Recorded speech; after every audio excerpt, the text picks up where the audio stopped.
Hey friend, welcome back to Quick Wins for ADHD Moms. I'm Jessica Lynn Lewis, and today's quick win is really simple, but it's so powerful. Stop comparing yourself to everyone else. Hey, I'm guilty here too. It's easier said than done. I do this all the time, and I don't mean to.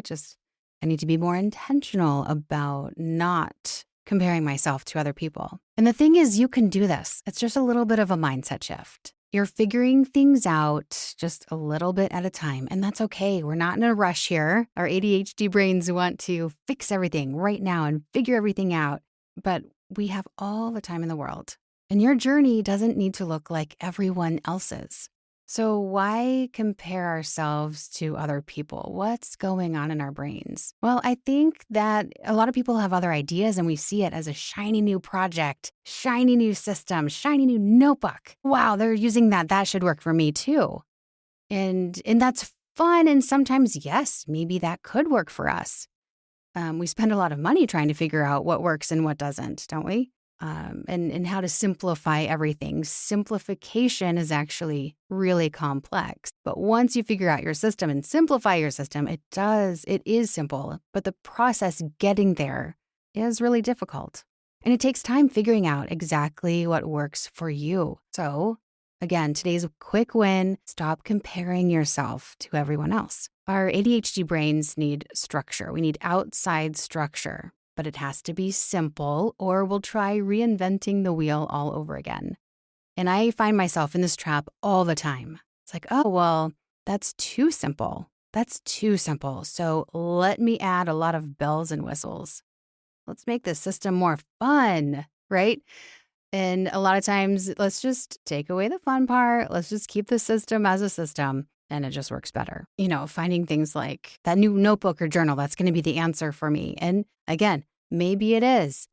Or that new app. Maybe I need to just have a new app to log my sleep. Maybe that will make everything better. Or maybe this new YouTube channel. Oh, this is going to change my life. But then a week later, we are breaking the system. We're not watching. We're not consistent. And we just find ourselves in this hamster wheel. And I get into that trap too.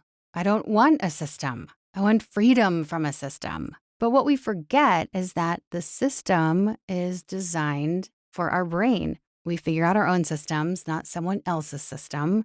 We figure out our own schedule, not someone else's schedule.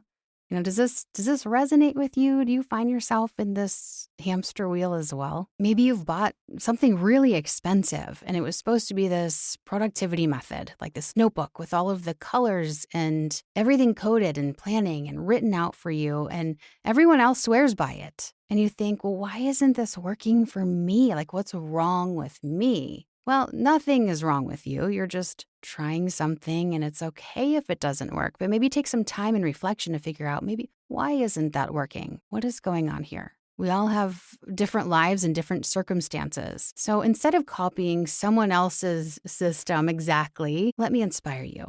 You can try it. You have all the freedom in the world to try all the different things. So try it, test it, and then adjust it to fit your life. Comparing only gets toxic when we use it as proof that we're failing. But when we use it as inspiration, yes, that's where it can serve us. We've talked about before about personal values, and this is why they're such a powerful filter. Let's say one of your top values is connection. So this means that your systems need to make room for people and conversations and relationships. A rigid system that isolates you won't work even if it looks great on paper. Or maybe your top value is creativity. So this means you probably need flexibility in your routines, lots of space to brainstorm or play, and not a system that locks in every moment of your day.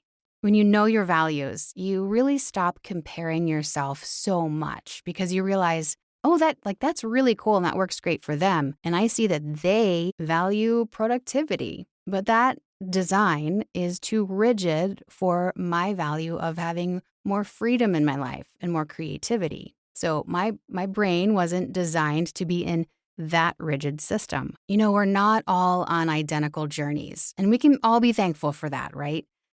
But we can also bring all of our stories together and we can learn from each other. We can swap ideas. And that's why I started this podcast, is because I don't want to be in my own brain all the time. I know that some of the past struggles that I have had with myself and with my own kids, getting them out the door in the morning, or being at a playground and my child is beating up another kid, and like the shame and guilt that comes with that, and realize, no, it's not okay that he's getting into trouble with another kid. It's that, how do I react to that? And why is he doing that? Maybe it's an overstimulation thing. I know there's other moms who are in this same situation, and things happen so fast, especially with kids, and you just can't think fast enough in the moment. And so this is more about having those conversations of, oh, yeah, that happened to me too. Or, oh, yes, my kid is like that too. What has worked for you? How can it work for me? How can I adjust it so it works with our schedule and circumstances and our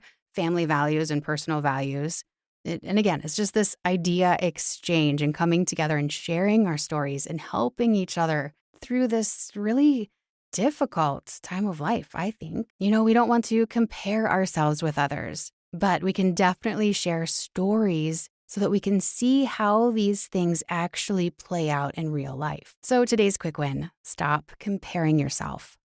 Use what you see as a starting point, but not as proof that you're behind in any way. Just adjust it, make it yours, and simplify it. Hey, and speaking of simplifying, I'm really excited about some upcoming conversations. In the last episode, Ada and I talked about inner seasons and how understanding your menstrual cycles changes everything. Next up, I'll be talking with Miriam Ortiz-Pino. She's a professional organizer. Don't we all wish we had one of those on call, right? And then in a few more weeks, we will have Julie Legg. She'll be joining me and sharing what it was like to be diagnosed at 52 and how navigating this creative journey has led her to writing a book. So I'm excited to share that with you. You won't want to miss those. Well, thanks for spending just a little bit of time with me today. Remember, your systems don't have to look like anyone else's. You're building this for you, and that's exciting.